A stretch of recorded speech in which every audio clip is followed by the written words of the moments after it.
there's not a single person in Hollywood that can green light a movie, meaning they can make a decision that they want to produce a movie and get it financed. So, I want us to be in that position to dictate what we want to do and to control the outcome, and, as well as ownership and monetization and distribution. And I think it's time.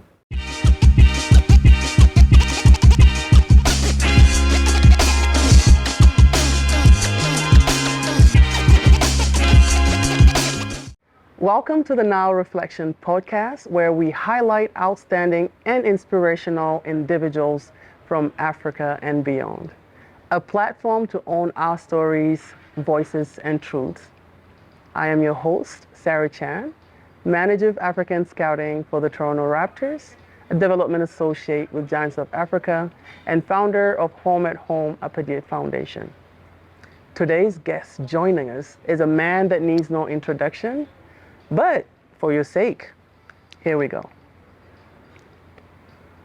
He is a German-born actor known for his role in film and television. With a blend of charisma and talent, he has starred in various notable projects, including the TV series Soul Food and Undercovers, as well as films like Love and Basketball, one of my favorites, and Resident Evil, Afterlife. We're honored today to have Boris Kodjoe to give us insights to his career, modeling, acting, and everything about Boris. Hi guys, Boris Kodjoe here with the beautiful Sarah Chan. And we're having a conversation today here in the beautiful backyard of the Marriott in Kigali, Rwanda. Tell us about yourself, Boris, and your background. My background? Yeah.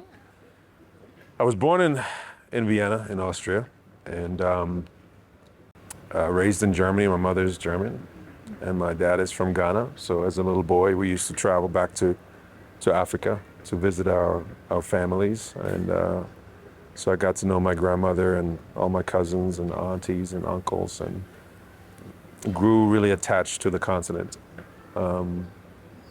Because it represented a way to define my true identity, which was always a challenge in Germany because, I was always different from all the other kids.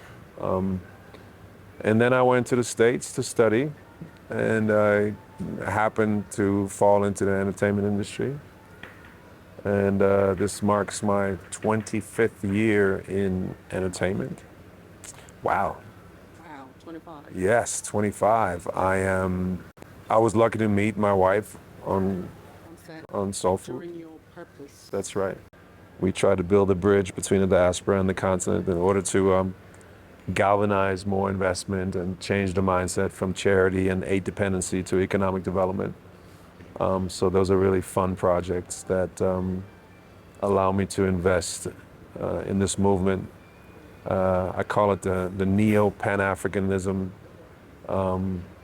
that's taken place, and it's great to see so many amazing individuals like yourself who spend a lot of time. I don't like to say to give back because that implies that somebody's behind me, which I think it's more about supporting each other and forming partnerships and synergies and building collectives in order to to move the movement in the right direction, to grow the movement and to empower ourselves and each other. Could you tell us a bit about your journey from modeling to the transition into acting and the inspiration behind that? It's really boring. I was discovered on the street in New York by a modeling agent and signed with the Ford agency. And then the reason why I got into acting was because I didn't speak English very well. So a friend of mine suggested I go to acting class to learn how to speak English better. So that was, at the time, my objective. I just wanted to learn how to speak English better. And I sort of fell in love with it throughout the process of being in acting class, and and I got an opportunity, and I took it, which then led me to Soul Food and all the other projects that I was blessed to be a part of along the way. So when would you say you had your first real big break from modeling and acting? Soul Food was my first everything. Yeah, and it was a great opportunity for me not only to learn the craft on a job, but also to learn all the other jobs and responsibilities that are required to produce a TV show or a film, for that matter. So I paid close attention to what the DP was doing, and the UPM, and the director, and the various heads of the different departments. So I would spend all day on set, even when I wasn't working, just to shadow different people and learn the business, and which helped me a lot in my own journey of becoming a producer, and then eventually directing my first film and TV show. And so if there's something that I would point to that really helped me along the way, was I was never afraid to fail. I was curious, and I was a very hard worker. So I was always prepared. And those qualities, I think, are very helpful in navigating challenges, as well as eventually become successful. As a successful actor and an entrepreneur and a family man, how do you find the balance, and how do you remain grounded? I don't believe in balancing. I believe in prioritizing. And family is first, always. So I don't have to make time for them. I spend every minute with them. And even when I travel, we travel together. It's one of the things that we love to do together.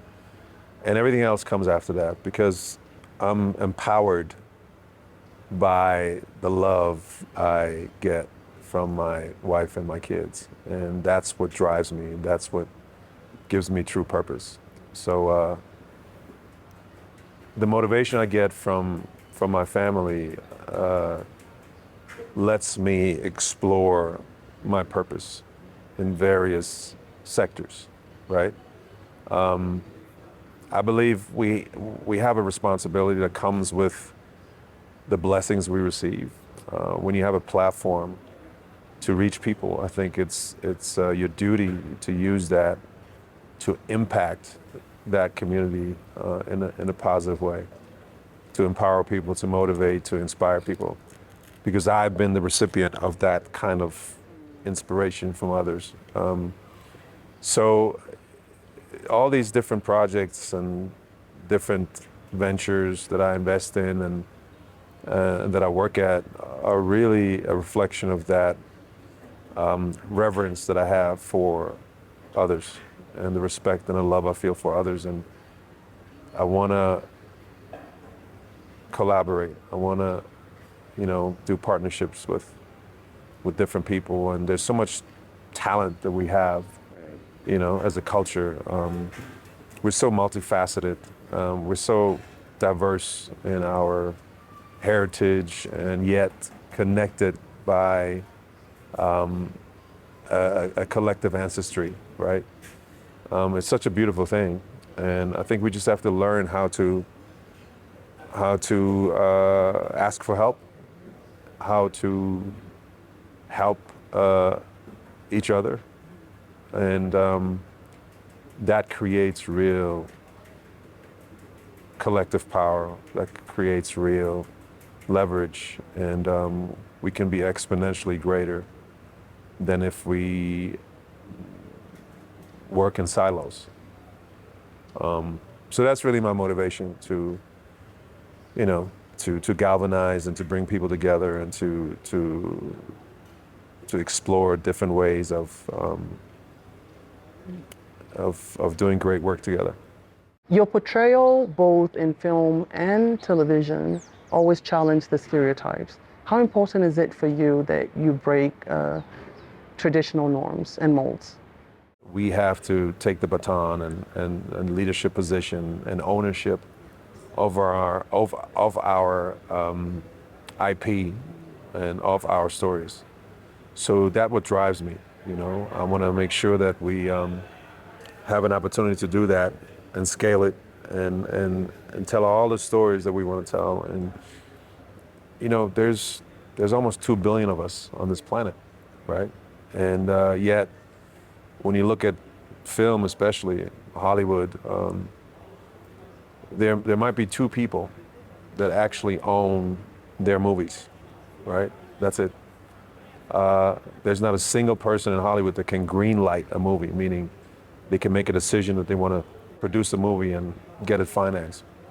So, you know, I want us to be in that position to dictate what we want to do and to control the outcome, and, as well as ownership and monetization and distribution.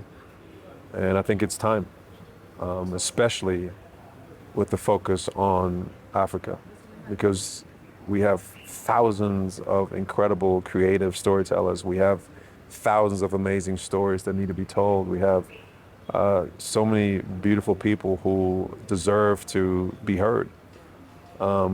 So what better way than to empower and to develop those stories and that IP and turn it into great vehicles of storytelling.